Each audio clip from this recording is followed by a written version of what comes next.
Howdy folks, and welcome to another episode of Mingles with Jingles. In fact, this should be the last episode of Mingles with Jingles of 2020. At the end of this week, I'm taking my Christmas break, and I'll be back next year. Although, well, as I mentioned in last week's Mingles with Jingles, you all know how crap I am right now. I'm as bad at taking breaks as I am at anything else. So there's almost certainly going to be particularly some Cyberpunk 2077 videos coming up as I continue my playthrough. I have absolutely been kicking the arse out of this game. Just showing you the Nomad intro from the game and running in the background here. I guess I've just been really lucky with Cyberpunk 2077 in the same way that I was really lucky with Red Dead Redemption 2 when it came out on PC, in that it just worked for me. I read all the horror stories when Red Dead 2 came out, and it was just constantly crashing and people couldn't get it to run. My friend Eddie had the same problem. He couldn't get the game to run for longer than 5 minutes before it would crash. I never had those issues. It just worked, and it was the same with Cyberpunk. I mean, it's not completely bug-free. In my first 4-hour play session, I only noticed one bug. There were more, but I only noticed one. When I went back to edit the video afterwards, I noticed other stuff, but didn't notice it at the time, and certainly nothing game-breaking. Now, with around about 25 hours into the game, I've come across my first game-breaking bug, which was fixed by just reloading an earlier save. It was annoying, but not critical. I mean, technically it was only game-breaking because it stopped my progress, but I fixed it by going back to an earlier save. So in that respect, I suppose I'm still luckier than most. Which of course brings us to CD Projekt Red's decision to delay release, because I think the game was originally supposed to be out in April. And then they delayed it to September, and then they delayed it to the 10th of December. And I think the game's eventual release raises a couple of interesting questions, because it probably should have been delayed even further. I mean, at what point does a developer release a game? Now, I'm sure most of us would put our hands up and say, when it's good and ready. But CD Projekt Red took an awful lot of flack for, well, at least at first, doing just that and not hitting those initial 2 release windows. At one point they were actually getting death threats from people who wanted the game before it was good and ready. And it still hasn't been released when it was good and ready, but well, when they missed that September launch window, they lost tens of millions of dollars off their share value, because they missed both Black Friday and Cyber Monday. So there was no realistic way they were ever going to delay it until... Well, at what point is it ready? I mean, you could argue that it probably isn't ready now, but to a large degree that depends on which system you're playing it on, and if you're playing it on PC, what your hardware specifications are. I mean, for me, with a 3080 graphics card, it's running just fine at 2K using DLSS to upscale it to 4K. Although there are occasions when it will sometimes slow down to 14 frames per second, and I don't know what's causing it, but it's not something that's specific to Cyberpunk 2077, because I was experiencing the same thing in Assassin's Creed Valhalla. Every now and then, for no reason that I could tell, suddenly the game would slow down into, well, sometimes even single-digit frame rates. So I don't know if it's a driver issue. I'm running the latest drivers. But my experience is not representative of the majority, not even slightly, because it's only the tiniest fraction of a percentage of the PC gaming community who actually play in resolutions above 1080p. And if you're playing the game in 1080p, you can get perfect performance out of a 1080 Ti graphics card, and that's 3 generations old. You don't get to take advantage of all the ray tracing, and the game does look substantially different with ray tracing on. A couple of times I've gone into the graphics options and just disabled ray tracing entirely, and gone with pure rasterization to see how it looks, and it still looks pretty damn good, but not as good, obviously. Get much better frame rates though. And that leads us on to, well, the first serious topic that I wanted to talk about in this week's episode of Mingles with Jingles. There are a couple of tech channels on YouTube that I like to follow, particularly this year, because of all the new PC hardware that's come out. Obviously, there are the big names that everybody watches, people like Linus Tech Tips, Jay's 2 Cents, and I'm a particular fan of Steve, the editor-in-chief over at Gamers Nexus, but there is another channel that I do like to watch, because you should. try to get your information from as many different sources as possible. And all of these big tech channels will say exactly the same thing. Well, they don't. That's why you should get your information from as many sources as possible. I mean, they all say that you should try to get your information from as many sources as possible. Don't just listen to them. And one of the other ones that I like to listen to is, well, they're not exactly small. They have about 600,000 subscribers. But a smaller... Sorry, Akazuki. I'm not paying Akazuki enough attention. She wants treats. I'm going to have to pause it here. Okay, she's had a treat. Now I can get on with it. You can tell she's a woman. Not a peep out of her the entire day. The second I sit down, flash up my video editing software and hit the record button, she won't shut up. Oh, I'm going to be in trouble for that one. But anyway, yes. Hardware Unboxed. Like I said, they're not a particularly small tech channel. They have 600,000 subscribers. But they're smaller than the big names. And one of the things that I particularly like to watch them for is the game optimization videos that they do. So they'll take a look at a game and they'll produce a video to show you, depending on what your hardware setup is, just exactly how you can get the most benefit from tweaking the game's various different graphical settings. They're very, very good for that kind of video. And the thing about Hardware Unboxed is that they're not huge fans of RTX ray tracing, or just ray tracing in general. Because it's true that you do get better visuals, but you take a big performance hit to get those better visuals. Even with the second generation of the ray tracing hardware in the 3000 series graphics cards, and of course AMD's latest Radeon cards with their first generation iteration of ray tracing is pretty bad. So on the whole, Hardware Unboxed just haven't really cared too much about ray tracing performance, and instead have focused their hardware reviews on pure rasterization, which is what most people are going to be using their graphics cards for. It turns out Nvidia didn't like that. Nvidia didn't like that at all and sent Hardware Unboxed an email, the contents of which are widely available. Just Google it, I'm sure you'll be able to find the exact wording, but what it basically boiled down to was this. Cutting out all of the advertising and marketing bullshit that was contained in the email, it's almost as if Nvidia knew in advance that the contents were going to be leaked instantly, and tried to turn it into a marketing exercise. But what they basically said to Hardware Unboxed was, right, you're blacklisted. You're not getting any more of our hardware for review until such time as your editorial policy changes to toe the corporate line. Basically, ray tracing is now industry standard. I mean, it isn't, not even slightly. And Hardware Unboxed are expected to promote the ray tracing capabilities of Nvidia graphics cards, and until they start doing that, they're not going to get cards for review anymore. They can take their chances buying them on the open market the same as everybody else, which basically means no chance whatsoever. Well, I'm sure you can imagine that this went down like a turd in a punch bowl. All of the bigger tech channels found out about it, and I'm talking about channels with millions of subscribers here, not just hundreds of thousands of subscribers. Jay's 2 Cents, Linus Tech Tips, Gamers Nexus, and they went ballistic, which was fantastic to see. It's not the first time this has happened. I mean, a couple of weeks ago I told you in an episode of News with Jingles about what happened to a very small British hardware review channel that started getting leaned on by MSI, and all of the bigger tech channels rallied around to support, and they did exactly the same thing here with Hardware Unboxed. It makes a lot of sense when you think about it.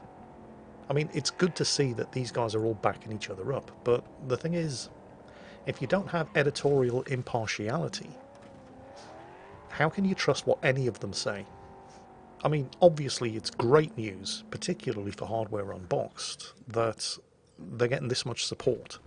Extremely vocal support from the big, massive tech channels, but the big, massive tech channels also have a vested interest in ensuring that the hardware manufacturers cannot be allowed to get away with this kind of bullying, because it's the thin end of the wedge. Where does it end? I mean, to paraphrase a much more famous quotation, when MSI went after Tech Team GB, I didn't say anything because I wasn't Tech Team GB. When Nvidia went after Hardware Unboxed, I didn't say anything because I wasn't Hardware Unboxed. And when they came after me, there was nobody left to say anything. What was particularly, well, I hesitate to use the word amusing, but if you actually look at the email from Nvidia, let me see if I can find the quote. Here we go. This from Nvidia's senior PR manager, Brian Del Rizzo. And I quote, "Nvidia is all in for ray tracing. Despite all this progress, your GPU reviews and recommendations have continued to focus singularly on rasterization performance, and you have largely discounted all of the other technologies we offer gamers. You do not see things the same way that we, gamers, and the rest of the industry do." Okay, before we get on to just how ironically bullshit that statement is, let's just focus on the fact that he seems to think that he's speaking for gamers and the rest of the industry. The arrogance contained in just that one sentence boggles the mind. But here's the thing. If you go to Nvidia's front page for their DLSS AI resolution upscaling technology, there's a hardware unboxed quote where they said that Nvidia's DLSS tech was extremely impressive. Nvidia are using a hardware unboxed quote to promote their technology on the one hand, and with the other hand, they're blacklisting Hardware Unboxed for not supporting their technology. I mean, which is it? Because you can't have it both ways. Basically, it's big companies attacking the freedom of the press. Simple as that. And I don't know how Nvidia thought this could possibly end in anything other than a PR nightmare for them. And don't forget, this came from a senior PR manager. Where the fuck did he get his degree in PR? Nvidia, might I suggest you start hiring qualified applicants for senior positions? It's not the first time we've seen this sort of thing. It's certainly not going to be the last. I mean, we had the whole Sir Bosch thing in World of Tanks. You had MSI trying to lean on Tech Team GB. Now you've got Nvidia trying to lean on Hardware Unboxed. There was no way this was ever going to end in anything other than a PR disaster of biblical proportions for Nvidia. Which is probably why they try to put as much marketing spiel and bullshit into the email as they did in the first place. Seriously, go and read the whole thing yourself. Just Google it. They knew this was going to leak. I don't see what their end game was here. How did they think they were ever going to profit from this? I have no idea whatsoever. Well, somewhat predictably, they've been forced to send a grovelling email to Hardware Unboxed as the backlash from all of the other tech channels unleashed, saying how sorry they were, although, let's face it, we all know that the only thing they're sorry about is that they got busted. But the damage has been done. And in more ways than you might think. Because, for example, there was a tweet posted by Steve, the editor-in-chief from Gamers Nexus. And he said, and I quote, "I have something else to say about Nvidia's latest decision to shoot both of its feet. They've now made it so that any reviewers covering ray tracing will become subject to scrutiny from untrusting viewers who will suspect subversion by Nvidia." And he's absolutely right. Because anybody watching any hardware review of an Nvidia product, well, not anybody, but a certain number of people watching any hardware review on any tech channel of any Nvidia product from now on are going to have that little voice in the back of their head saying, does he really think this? Is this his honest review? Can I trust what this guy's saying in this video? Because, well, you all know how Nvidia likes to lean on reviewers. And he's absolutely right. The seed of doubt has now been sown. Nvidia couldn't have fucked this up more if they deliberately set out to try to sow as much distrust within the PC gaming community as possible. And the sad thing is, their hardware is good. Okay, the 2000 series GPUs were utter garbage, but the 3000 series are very, very good cards. They absolutely didn't need to do any of this. They can't sell them fast enough. They literally cannot make them fast enough to keep up with demand. I was actually trying to buy a new graphics card for... I mean, we all know that the 3000 series are... You just can't buy them. I was trying to buy a new graphics card for Rita for Christmas. And I had no hope whatsoever of getting a 3000 series GPU. I mean, the only way you can get one is to buy a brand new PC that has an OEM card. already in it. But even the 2000 series cards, you know, the ones that offered minimal performance over the 10,000 series, 10,000? No, 1,000, you know what I mean. 1080s, for example. I mean, the 2070 costs half again as much and offers no appreciable performance benefit. Although it does have ray tracing, except it's dog shit ray tracing. But even the 2000 series graphics cards are sold out everywhere. Nobody even has any of them in stock. Nvidia just didn't need to do this. I mean, things have been going great for them. But it just seems like big companies can't resist the temptation to shoot themselves in both feet. Well, anyway, I hope they get what they deserve. Well, they won't, because their cards are going to continue to sell out regardless of what happens, because they are good hardware. None of this was necessary. But at least, look on the bright side, things have ended up all right for Hardware Unboxed. And hopefully, the publicity will see them with a lot more subscribers, because they do deserve it. They do some excellent video hardware guides and reviews. And as I mentioned earlier, in particular, the video series that they do these game-specific videos, where, for example, Metro Exodus, they'll explain exactly what steps to take to get the maximum performance out of whichever GPU you have in order to get the best compromise between graphics and frame rates. And they've been extremely useful to me in the past, and I wish them nothing but great success in the future. Anyway, let's have a quick roundup of all the news that's fit to print so I can get this video published and get my ass back to playing Cyberpunk. It's so good. I mean, your mileage may vary, but I am having so much fun playing that game. Did you know that it was in development for 8 years? Ish, depending on when you count development as actually starting. And it earned back all of its development costs on its first day of release.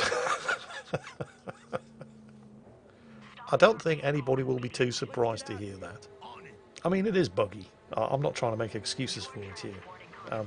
But they pretty much had to get this game out in time for Christmas. It had been delayed so long already, and it seems pretty clear that they've focused, despite the bugs that are present on PC, but it seems clear that they've focused on getting the PC release as polished as possible. Yeah, I know, polished. Stop laughing. I'm talking comparatively here. I understand the PlayStation 4 version is particularly problematic. But I'm playing it on PC, so I can only talk about my experience. And let's not forget, The Witcher 3 was a bag full of bugs when that was first released as well, and it's pretty much universally hailed as one of the greatest PC games ever now. So all those of you who've been watching my Cyberpunk videos, lamenting the fact that you just can't play it yet because you don't have the system for it, just think of it this way. 6 months from now, when you can afford to build a new PC, a PC that will do this game justice, all of the bugs will have been patched out. And I'm actually quite jealous of you. I mean, my experience hasn't been that bad. Like I said, I've only come across the one bug so far that has forced me to go back to an earlier save and not exactly restart, but reset my progress. But there's going to be none of that for you. You know, 6 months from now, when you can actually buy a 3080 graphics card just by walking into a shop, pointing to one on the shelf and say, one of those please, you're going to be experiencing this game probably mostly 100% bug-free in the way that it was supposed to be experienced. And I'm kind of jealous of you. Not so jealous that I'm prepared to stop and put the game away for 6 months until all the bugs have been patched out. You know, obviously not. I'm having way too much fun playing it. But, you know, it's not all bad news, that's all I'm saying. And they have started patching the bugs already. I mean, there was the day one patch to try to make the game as stable as possible for the biggest number of people as possible. Sadly, not everybody. But just a couple of days in, and they've already released another patch that's removed the strobing, flashing light effect when you go into brain dance. Honestly, I've no idea how they thought that was ever going to last. I mean, epilepsy, anybody? But yeah, the point is that the patch process, getting rid of bugs and improving the experience, has already begun, so the game is only going to get better from here on in. Also, I heard that in addition to making back all 8 years or so of their development budget on the first day of release, it's claimed the title of the biggest PC games launch ever. a title which was held very briefly for about 3 weeks, I think. Not even that, 2 weeks. 2 weeks and change by World of Warcraft Shadowlands, which came out on the 24th of November. And until Cyberpunk came out, was the biggest PC games launch ever.